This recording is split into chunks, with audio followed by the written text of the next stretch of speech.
Andreas Kieling has been fascinated by bears for many years. Cave bears must have been real giants. Their head is absolutely enormous. There are always new rumors of gigantic bears surviving in remote places. Andreas can't get the idea of them out of his head. Do they really still exist? He just has to find out. After years of searching, he finally met them face to face in one of the most inaccessible parts of Alaska.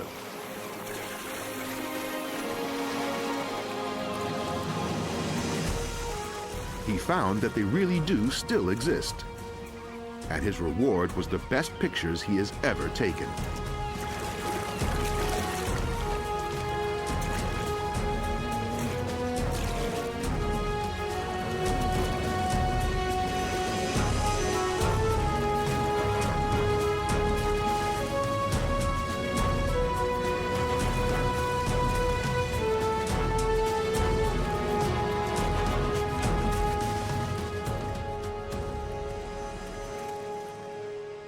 In his search for the giant bears, Andreas reads everything he can lay hands on. One day he comes across the headline, "Giant Grizzly Skeleton Found on Aleutian Islands." This reminds him of a discovery he had made years before with his Indian friend Greg. In an abandoned trapper's hut, they found old photos showing bear skins of an incredible size. At the time, for them, this was real evidence that these giants still exist. Some weeks later, he is in Alaska again. Together with Greg, he wants to find out how much truth there actually is in these stories of giant bears. They begin their search in central Alaska, an area which Greg knows well, where they are almost certain to run into grizzlies. Wow, look at the great view. Isn't this fantastic? You see the caribou? Yeah. But first, something else. They find a caribou in a wide riverbed, cornered by wolves.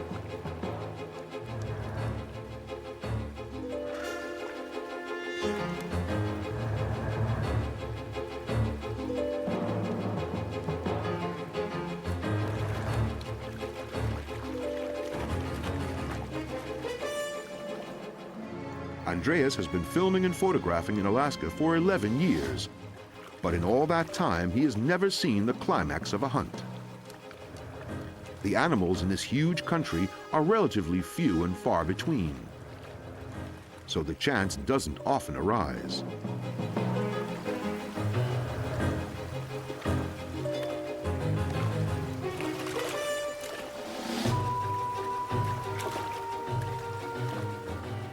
For a long time, they forget their real goal, the grizzlies. They're completely spellbound by the action. The drama is played out as if on a stage, on a stretch of the river in full view. They are amazed by the caribou's courageous defense. Wolves can't deliver a fatal bite, so they have to hunt it to exhaustion. But this time, the caribou turns the tables on them.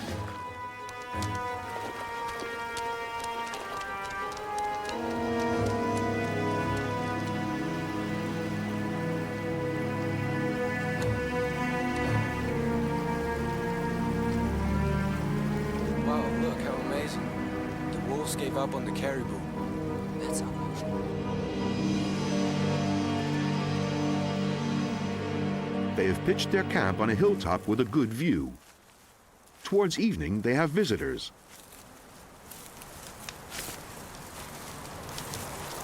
Hey, Glad to meet you. you been out here long? Yeah, we got here yesterday. We were looking for grizzly bears. Yeah, just over the hill there. About 2 days. Right down here in the den, just over the ridge there. The tracks. Yeah, like that. The trapper told them that he had seen a young grizzly running pretty fast across the river. The wolves had pulled down a sick elk there, and the bear obviously wanted to take over their kill. The trapper said he had never seen the like.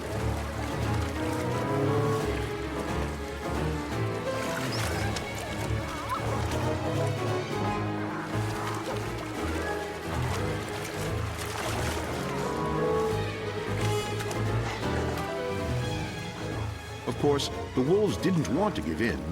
They fought hard and fiercely to defend their prey. This was a bit risky. If the bear had caught one of them, it would have broken every bone in its body.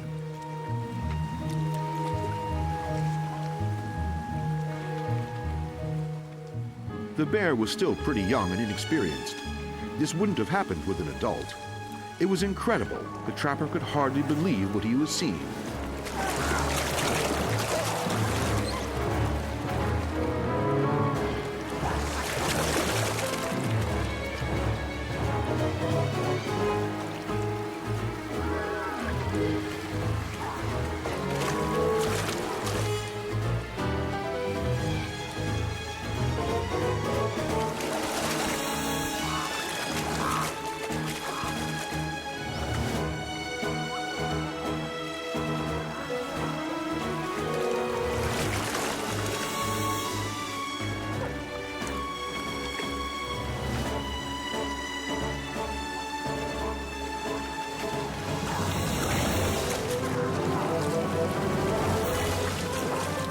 But gradually the bear got the upper hand.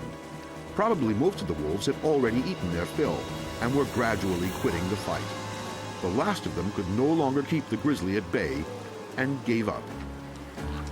The young bear had to fight hard, even for the leftover bones. There's not much to offer for grizzlies in central Alaska. In the weeks that Greg and Andreas are there, they don't find any particularly big specimens.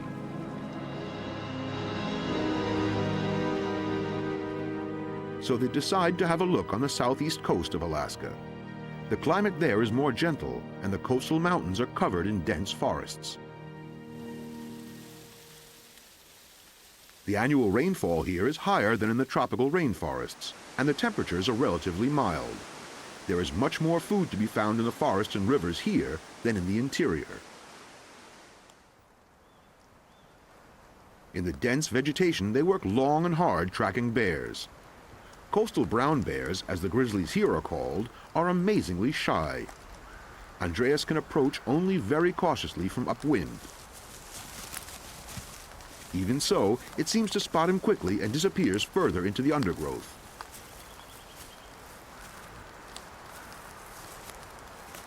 It is far from easy to follow the brown bear in the gloomy primeval forest.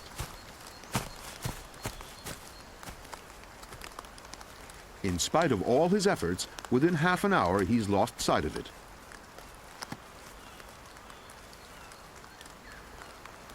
Greg has better luck.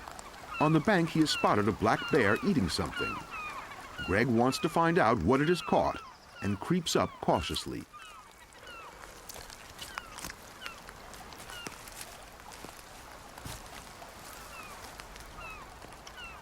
The startled bear reacts immediately.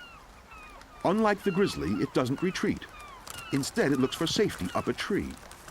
This is typical of black bears because grizzlies, their only enemies, can't climb.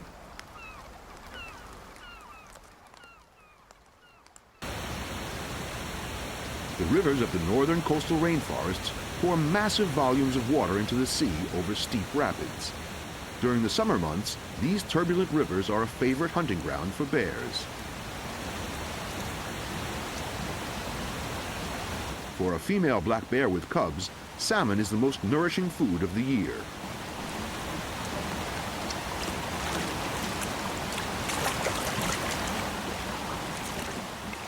When the huge shoals come up the river, the bears are very choosy. This one throws 2 salmon back.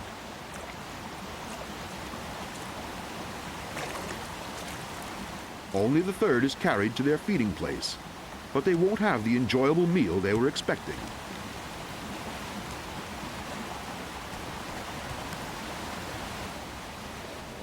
The mother bear, so close to her cubs, does not by any means want company. Nobody with any sense would confront a mother who is so defensive against all comers. But although she is physically superior, she forgets her fish and takes to her heels. The cubs, to be on the safe side, flee upstairs. Heavy rainfall has swollen the rapids to a dangerously high level. Even salmon now find them difficult to climb. More and more fish build up below the falls.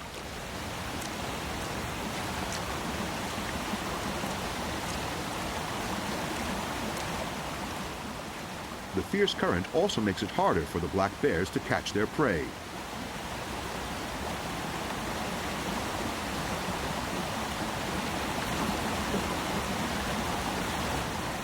The turbulent water can be dangerous, even for them.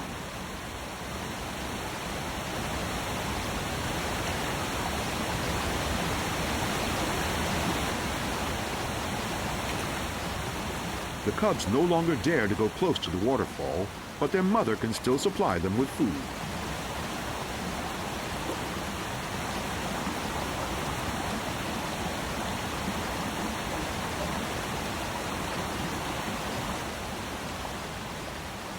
The black bears don't have the falls to themselves for long. The dense shoals of fish have attracted their larger cousins. Grizzlies suddenly appear close by. Nervously, the black bears warn their cubs with loud clicks. For black bears, grizzlies are a serious and growing danger. When food is in short supply, they deliberately hunt their smaller relations.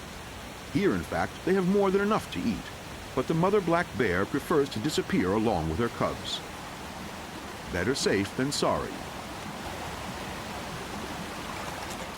The adolescent grizzlies monopolize this section of the river for weeks. Greg and Andreas wait a long time, but the young rowdies are the only bears there. Here, too, they find no giants.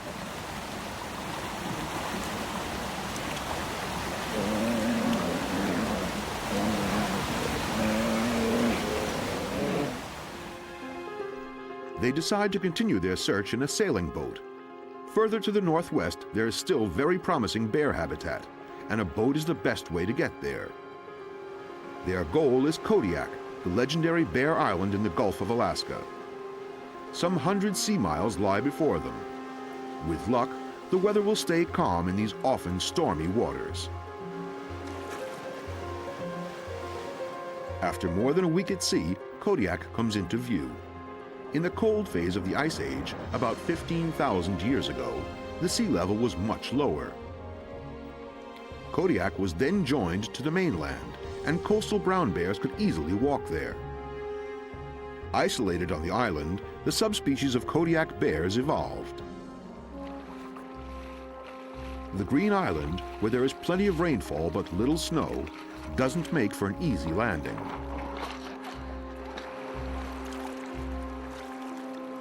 Stream beds are the only way into the island.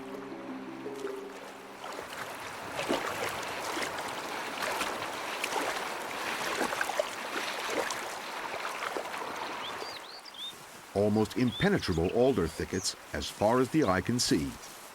And constant rain. Searching for bears is no easier here than in the rainforest on the mainland.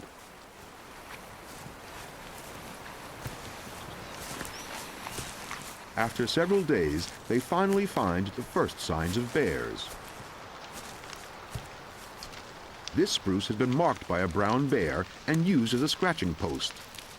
At any rate, the tufts of hair hanging at an impressive height show that this was not a small bear. It is clear that here in the undergrowth, they are hardly likely to bump into a bear. All the same, they search the places where bears could now most probably expect to find food, the lakes and streams. And suddenly they see the first bear, which leads to an awkward moment. Andreas does not notice how the bear watches his efforts with the fishing rod with great interest. The salmon are going to improve their larder for a few days. The grizzly has his own opinion. To him, Andreas is merely a rival from whom he could steal easy pickings. This animal that they had looked for so long is suddenly much closer than they would like. It is an old male, not necessarily aggressive, but with such a powerful animal, any mistake could be dangerous. Hey, go away! Go. Go, go, go. Go away! Go! Andreas must try to show the correct mixture of calm and composure so as not to arouse the bear and also not to challenge him. This is not so easy when your knees are trembling. Conflicts like this very often turn out unfavorably for humans. All the same, Andreas is pleased that the bear is interested and has been attracted to them.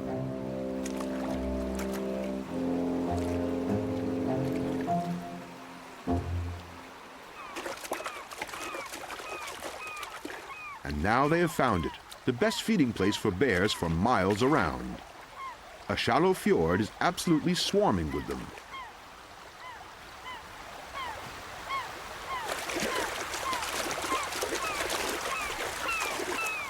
Here, the silver salmon run has begun. In all his years in Alaska, Andreas has never seen so many bears so close together.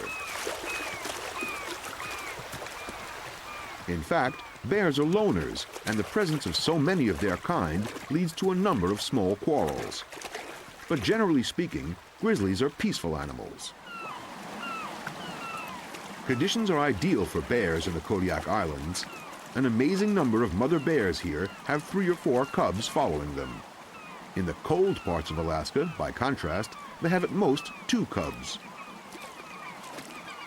This mother has brought 3 cubs through the first 6 months. That is a heavy burden for a female because the youngsters depend on her completely for a whole year.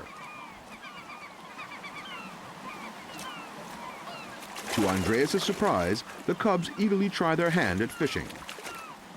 Obviously, they are imitating their mother.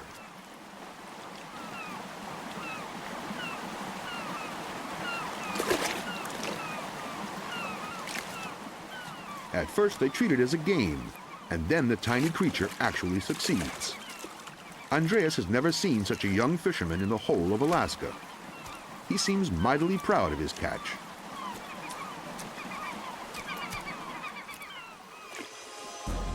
In the shallow water, salmon fishing is child's play, but some of the juveniles are still very clumsy at it.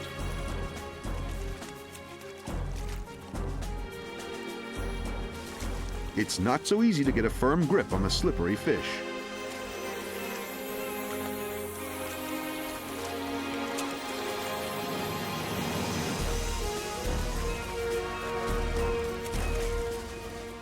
Little by little, the bears come to within a few meters of Andreas and Greg. The bears take no notice of them because they are finding plenty of food and the men are keeping very still. So the huge animals allow themselves to be filmed from really close up, completely uninhibited. For years, this has been no more than a dream to Andreas. Great shot.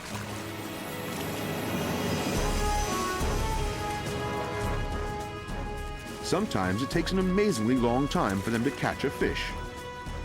But they all now seem to be fully fed, not taking the hunt completely seriously.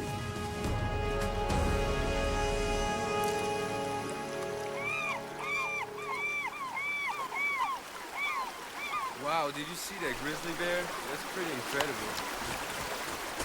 He just been like 3 yards away from me. I mean, can you do that again? You're a pretty lucky guy. Andreas has often been close to polar bears and grizzlies too, but the atmosphere was never as relaxed as it is here. Summer is a wonderful time for the Kodiak bears.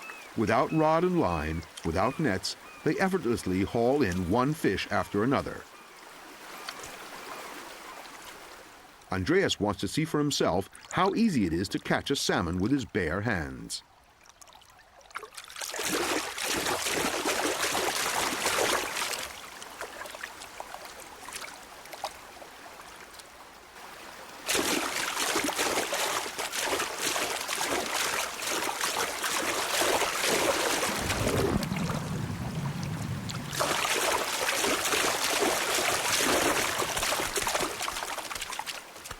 It's a tricky business, but as a sporting challenge, it can be fun.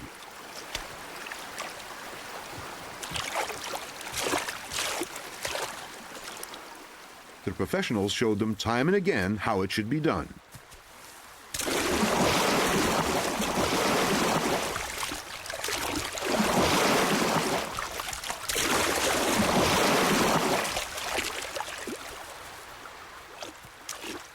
The good conditions on the islands have allowed the Kodiak grizzlies to become a particularly large and heavy subspecies of brown bear. This makes them famous and attracts many tourists to hunt them. The biggest animals are the first to fall to the guns. but there is so much food here that every year plenty of cubs are produced to replace the losses. Andreas enjoys being close to the bears, so much so that it disturbs him that hardly any really big specimens show up. All the bears gather here from a wide area. This gives a false impression of a large population, though in fact they are rather rare. Each animal needs about 200 square kilometers of habitat, and when the salmon run ends, they will be widely dispersed. If there aren't any really big bears to be found in a place like this, then there aren't any left. Trophy hunters have shot most of them, quite legally with a hunting license. Indeed, people warned them before they came that the giants would be very hard to find, but Andreas expected to find at least a few worthwhile specimens. In spite of the numbers of grizzlies at the fjord, they left the island disappointed. They want to look in one more place, the Aleutian Islands in western Alaska, an area so remote that it is hardly ever visited.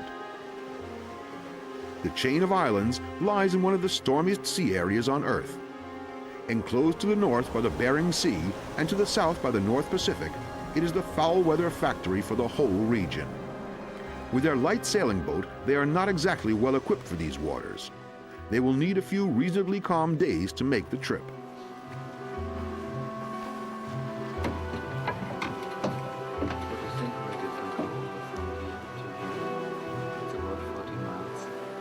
Yeah, there's no rocks. Looks pretty good there. It's a good place to start. Sea currents of as much as 8 knots do not make navigation among the islands any easier. In their little boat, they feel like a plaything of the elements, and they are delighted to reach the shelter of the coast. Dominated by volcanoes, carved by glaciers, a wild mountain chain spreads before them. Frequent earthquakes often cause new reefs to be formed here, reefs that are not marked on any chart. Only a few fishermen occasionally stray into the area. A fox forms the welcoming committee. And immediately they see bears.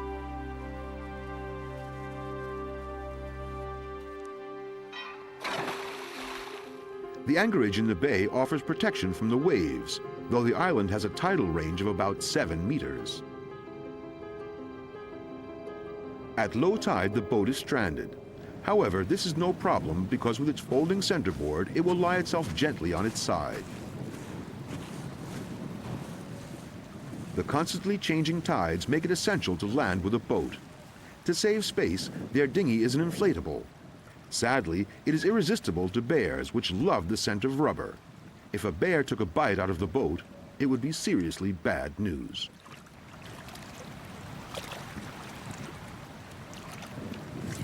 So they build a small frame out of driftwood on the bank where they can leave the canoe. It doesn't hang very high, but at least the bears won't be able to reach it.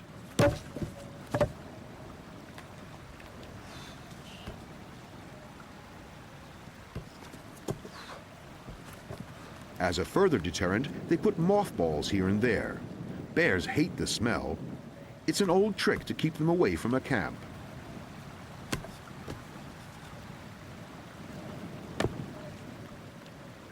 To their surprise, it seems not to work for foxes. They are actually attracted by the smell.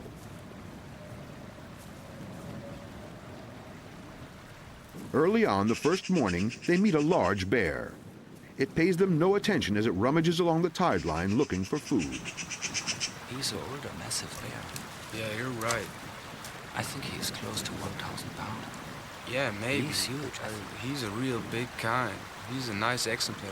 That's the biggest bear we saw on this trip. They don't want to rush things, so they let the animal go on its way. Sadly, after that it doesn't reappear. Andreas searches the beach all day for tracks until he finally finds something. An enormous animal must have passed this way. Even though tracks in sand can easily look bigger than they really are, this footprint was made by a giant bear. Giant footprint. They follow the trail until they lose it on rocky ground. When they see 2 bears in the distance on a seagrass meadow, they breathe a sigh of relief. though not because the bears are giants.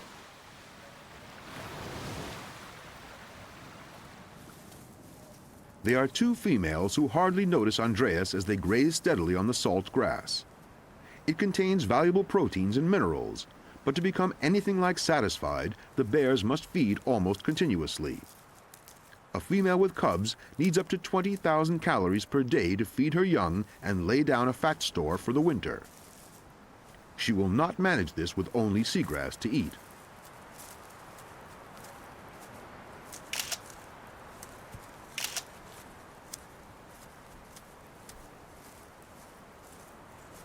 Once they have seen him without showing signs of annoyance, he can cautiously follow them.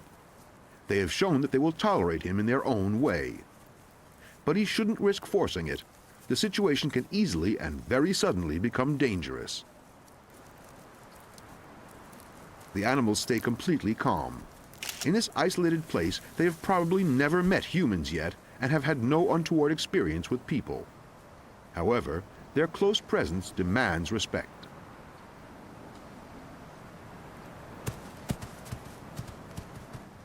When the first humans wandered through this area 15,000 years ago on their way to North America, they must have come across fearless bears like these. And they seem to have made a deep impression on the wanderers. Their huge strength made them almost impossible for Stone Age hunters to attack, which is why many tribes included them in their mythology as godlike creatures.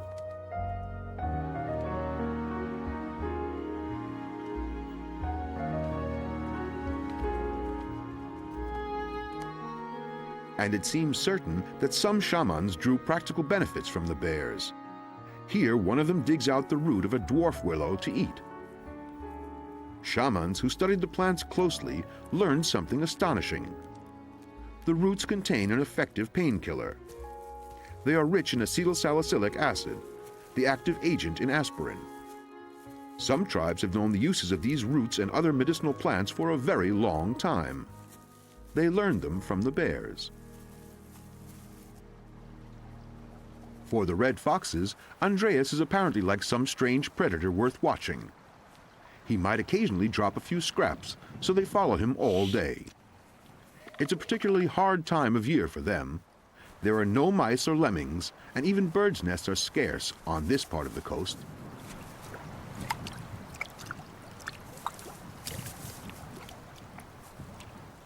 Small sticklebacks live in the brackish pools. Along with washed-up flotsam and jetsam, they are the fox's only source of food in this season. The foxes watch carefully to see how Andreas makes out as a fisherman.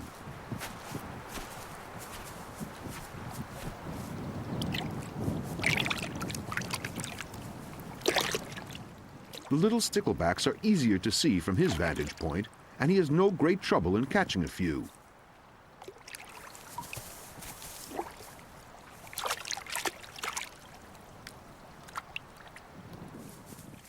The result is an immediate squabble between the foxes.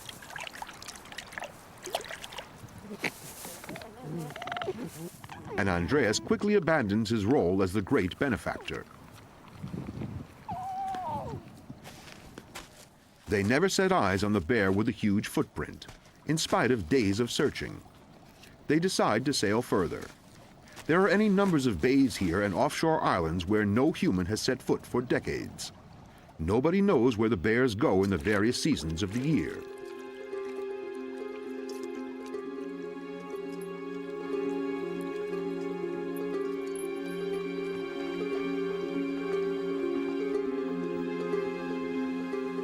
Years ago, a fisherman told Andreas about great coastal brown bears that swim from island to island to raid seabird nests. An interesting story, and completely believable given the wealth of bird life in these parts. This island is settled mainly by herring gulls and glaucous gulls. The cold water and strong currents all around are among the richest in the world for fish. It is an ideal breeding and rearing place for countless seabirds. An island with tens of thousands of birds' eggs and chicks would provide bears with a reliable source of food.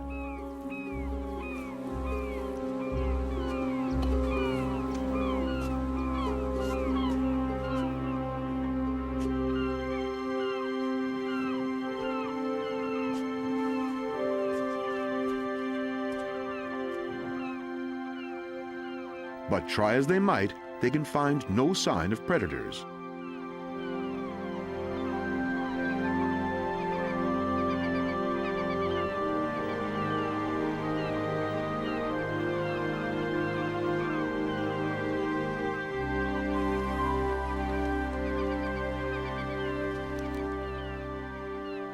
The adult birds are not particularly nervous, and the chicks in the nests show hardly any fear of humans.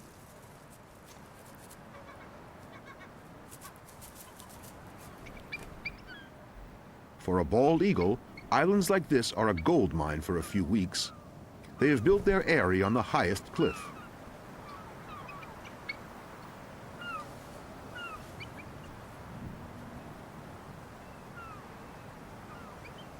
They feed their offspring exclusively on puffins, which have a large breeding colony on the island.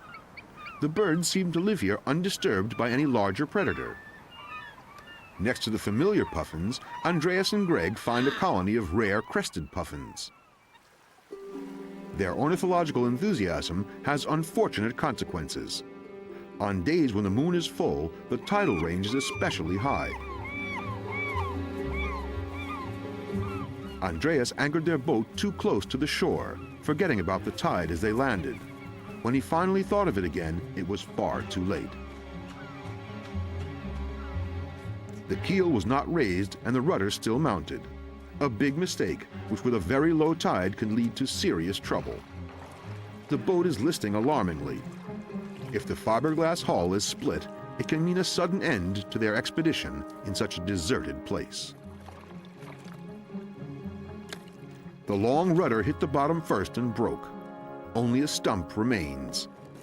Repairs are impossible with the tools they have on board. This means that their ability to steer will be strictly limited. This is a poor prospect in these difficult waters, so far from the nearest settlement.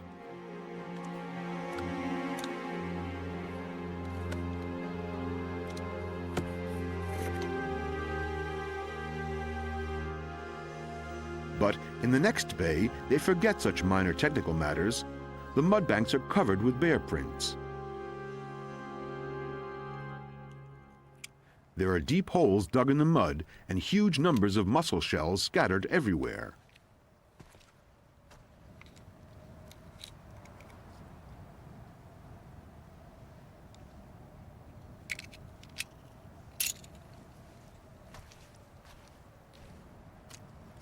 At the edge of the bay, they discover a giant coastal brown bear whose size and weight put all the animals they have seen so far in the shade. Finally, there it is, the giant grizzly for which they have been hunting for so long. A huge male, certainly more than 20 years old and weighing far more than 1,500 kilograms. And what does he eat? Little hard-shelled mussels. So, how many must he open in a day to satisfy his hunger? Yet he does it very carefully and with great skill.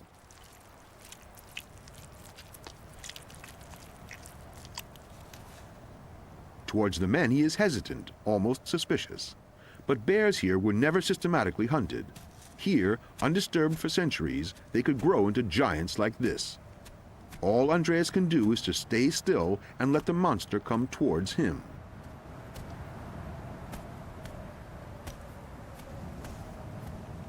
After all the many bears that he has met out here, Andreas is now quite nervous, struggling to keep himself under control. But the enormous animal is not especially interested in him. It has checked out his scent and now calmly devotes itself once more to the mussels. Elsewhere, salmon or rich pastures attract the bears, but here it is the mussel beds. At low tide, grizzlies are digging everywhere, satisfying their hunger with seafood. In these islands, the big salmon runs take place in late summer. Apart from grass and mussels, there is not much for bears to eat here during the warm months of the year, but they manage the best they can with what there is. It is an advantage to be equipped with all-purpose teeth and a strong stomach. True carnivores would go hungry here, and herbivores, on the other hand, couldn't do a thing with the seasonal supplies from the sea, such as fish and shellfish.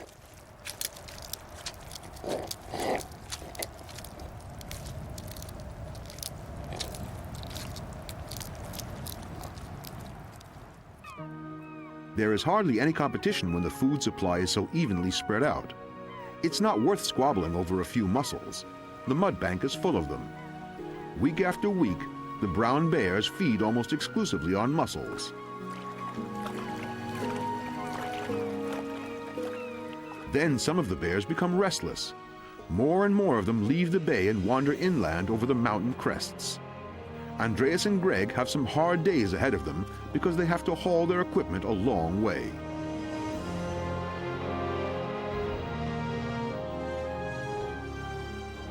But it looks as if something is about to happen, and they certainly want to stay with the bears. The breeding season is starting.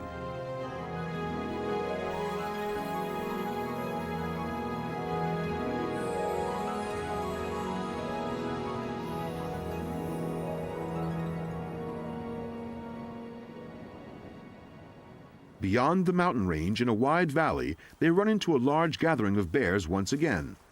The plains provide juicy pasture, which means good food. Places like this bring the loners together, as do other abundant feeding areas. And, in the season when there are plenty of receptive females about, feeding grounds become important places to get acquainted.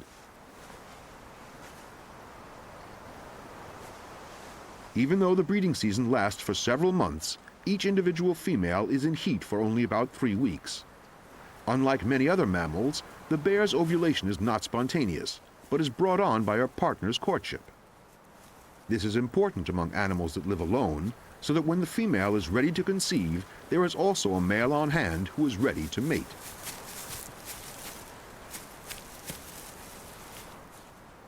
But because the females spend several years raising their young, only about 1/3 of them are receptive in any one year, and they allow mating on only 3 or 4 days. This leads to fierce competition among the adult males.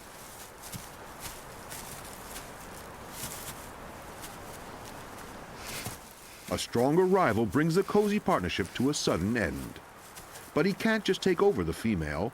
She too has a choice in the matter.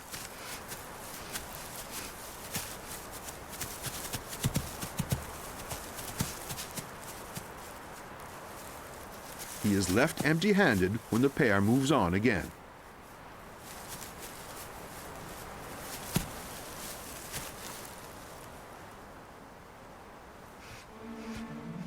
For the first time, Andreas sees a mother bear with 4 cubs. Until now, this was known only on Kodiak. But the Aleutian climate is just as kind, and the bears have plenty of food. Or at least in theory.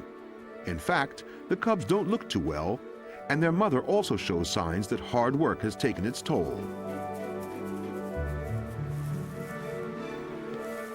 It strikes Andreas once more how little the bears are actually studied here in the far west. These islands have practically never been visited by people, so long studies are hardly practicable. He feels privileged to be able to observe the great predators here in peace. Fully grown brown bears have no natural enemies. Their mortality rate is somewhat less than 5%. But for young animals, it is very different. 1/3 of all cubs do not survive their first year, and about 1 in 5 die in their second. The next critical phase comes when they are driven away by their mother to become independent. About another 1/3 die as a result of this. Thus, their idyll is an illusion. Indeed, there are more bears here than in any other place he has visited, but every young bear that wants to settle here must drive out a dominant animal.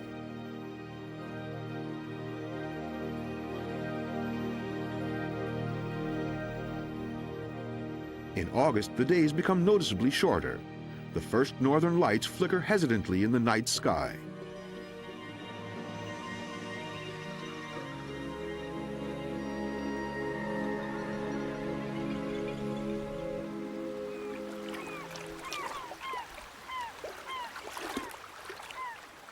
For the coastal bears, a time of plenty starts.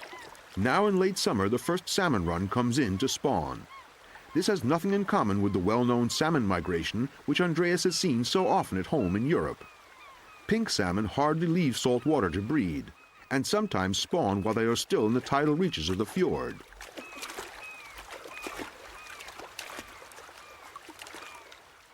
Here hardly any of the rivers reaches far inland, and there is no strong current for the salmon to overcome.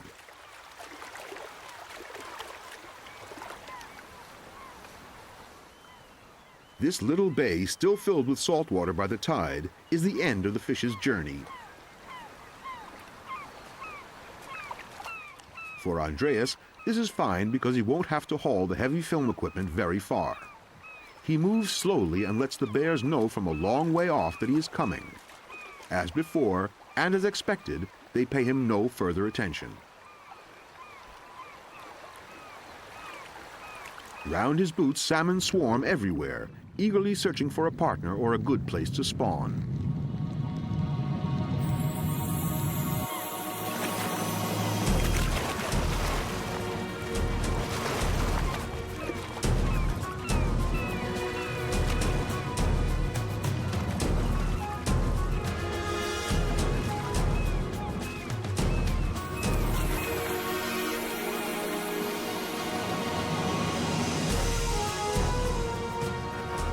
Andreas is overwhelmed by the sudden surge of life in what was such a quiet bay.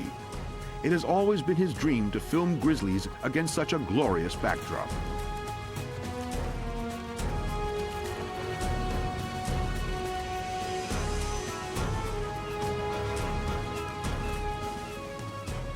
But it wouldn't be wise to imitate him. Only someone who can safely predict the reactions of the bears should try to film them so free and unprotected.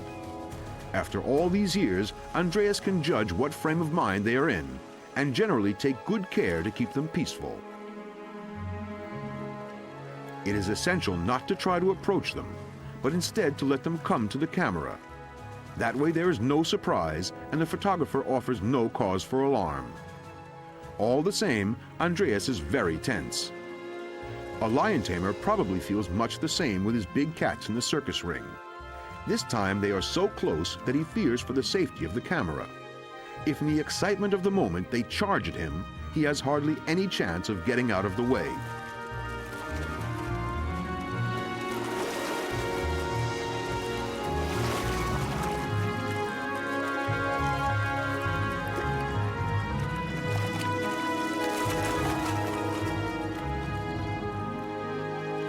The salmon here are not restricted as they would be in a river, and in theory can easily escape the hunters. By far the most attacks are in the first days of the run, when the fish are not yet completely exhausted.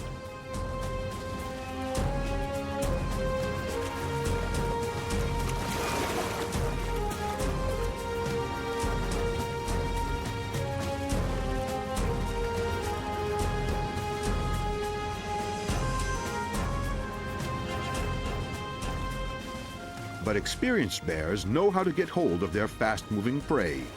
They drive them into shallow water near the bank, where they are stranded and can't escape.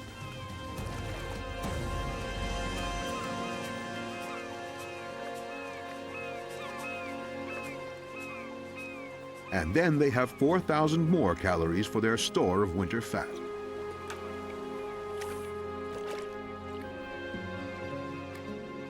In the early afternoon, the bay gradually becomes quiet. Most of the bears have filled their bellies and retreated.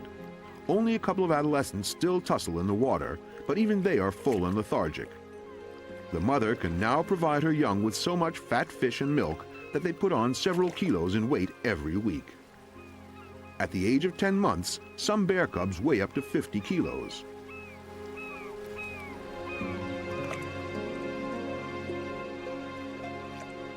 For pregnant bears, the food supply before the onset of winter is especially important. Embryos develop normally only in females who have built up a large enough reserve of fat. If they are poorly nourished, the embryos will die.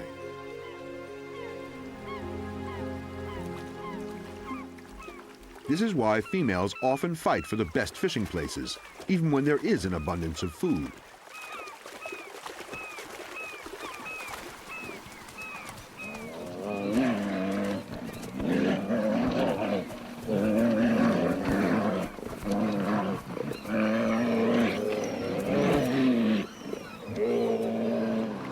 New snow lying on the mountains suggests that the bears will soon be hibernating.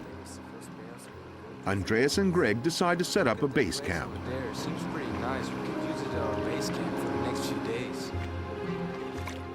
They are back on the mainland and go back to work near Greg's home village.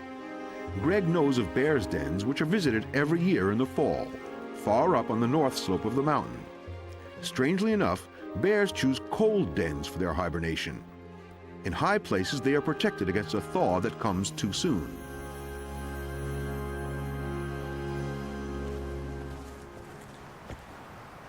It's not the cold that bears hide from, but hunger. They hibernate because there's nothing to eat in the winter months. If they woke too early because of warm weather, they would have to go hungry for a long time. The dens are often amazingly small. Most of them are only a short passage and a chamber which is just big enough for the animal. In the northern part of their range, grizzlies spend as much as 60% of their life fast asleep in these little holes. This also seems to be the reason why bears are such different sizes. On Kodiak and the Aleutians, the climate is much milder than here on the mainland because they are surrounded by sea. Presumably, many bears on the Aleutians do not actually hibernate and can find enough food to remain active even in winter. Afterwards, they grow into the legendary giants. The expedition to the bear dens brings them back into the dry, cold climate of Alaska, where Andreas Kieling has lived for so long. While on the Aleutians, rain is still falling, and the bears have returned to eating mussels and grass after their feast of salmon, here it is icy cold with a thick covering of snow everywhere.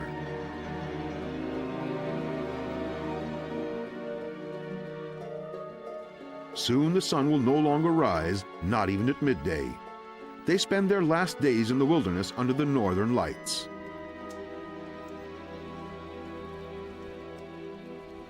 Andreas and Greg's search for the giant bears is over.